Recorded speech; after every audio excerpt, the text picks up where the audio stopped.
যারা এতদিন নির্বাচন করে জনগণের মাথা খারাপ করেছে তারাই এখন নির্বাচন বানচালের ষড়যন্ত্র করছে বলে অভিযোগ করেছেন জামায়াত সহ সমমনা ৮ দলের নেতারা।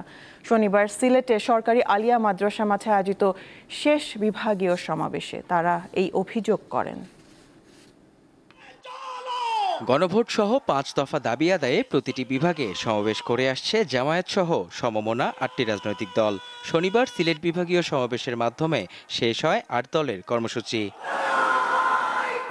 দুপুর ১২টায় সিলেটের ঐতিহাসিক সরকারি আলিয়া মাদ্রাসা মাঠে সমাবেশ শুরু হওয়ার কথা থাকলেও সকাল থেকেই সমবেত হতে শুরু করেন ৮ দলের নেতাকর্মীরা।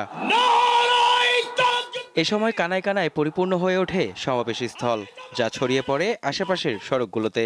সমাবেশে অংশ নিয়ে ৮ দলের শীর্ষ নেতারা গণভোটে হ্যাঁ এর পক্ষে ভোট দেওয়ার আহ্বান জানান।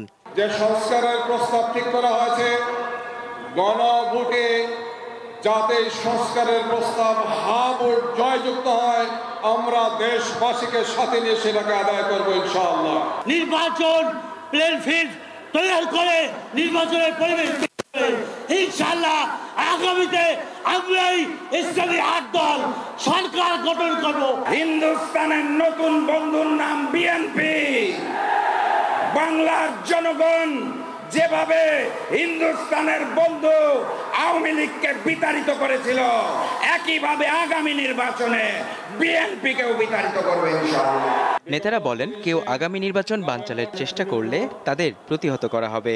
আজকে বাংলাদেশের জনগণ ফ্যাসিস্টদের পক্ষে এবং চাঁদাবাজদের পক্ষে নয়, ওদের বিরুদ্ধে অবস্থান করেছে। জুলাই সনদের বিপক্ষে যারা না বাক্সের জন্য ক্যাম্পেইন করবে, বাংলার মানুষ তাদেরকে প্রত্যাখ্যান করবে। জামায়াত আমির বলেন, প্রশাসনিক কু করে নির্বাচনে পার পেয়ে যাওয়ার সুযোগ আর এ দেশে তৈরি হবে না। কেউ যদি আবার চিন্তা করেন জনগণের সমর্থন পাব না, তাহলে বাঁকা পথে প্রশাসনিক কুর মাধ্যমে আমরা নির্বাচনের ক্রেডিট হাইজ্যাক করব, তাদেরকে বলবো, বন্ধু, সেই সূর্য ডুবে গেছে, এই সূর্য আর বাংলাদেশে উঠবে না।